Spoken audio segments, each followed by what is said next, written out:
ශ්‍රී ලංකා ජාතික ක්‍රිකට් කණ්ඩායම නව වසරේ ක්‍රීඩා කරන පළමු තරඟාවලිය වෙන ශ්‍රී ලංකා පාකිස්තාන පන්දුවාර 2020 ක්‍රිකට් තරඟාවලියේ තව දින දෙකකින් ආරම්භ වීමට නියමිතයි. තරඟ 3කින් සමන්විත තරඟාවලියෙන් අනතුරුව එංගලන්ත කණ්ඩායම සමගිනුත් මෙරටදී පන්දුවාර 2020 තරඟ 3ක් ක්‍රීඩා කිරීමට නියමිතයි.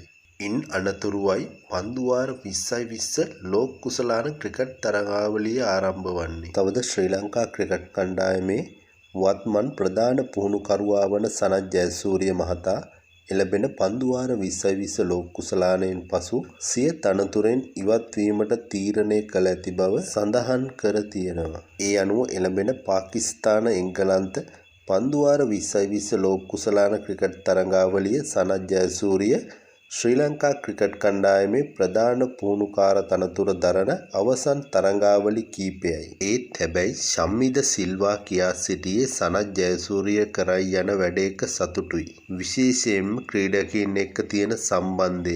ක්‍රීඩකයන් හැසිරවීම හරි අපූර්වට සිදු කරනවා. ඒ කියන්නේ ශම්මිද සිල්වා කැමති නෑ සනත් ජයසූරිය සිය තනතුරෙන් ඉවත් වනවාට.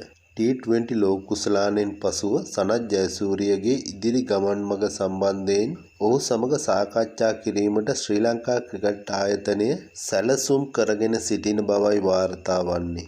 සනත් ජයසූරිය මහතා ශ්‍රී ලංකා කණ්ඩායමේ ප්‍රධාන පුහුණුකරුවා ලෙස තව දුරටත් සිටිය යුතුද නැද්ද යන්න ක්‍රිකට් වලට ආදරය කරන ඔයාලාගේ අදහසත් පහලින් ලියාගෙන යන්නත් අමතක කරන්න එපා.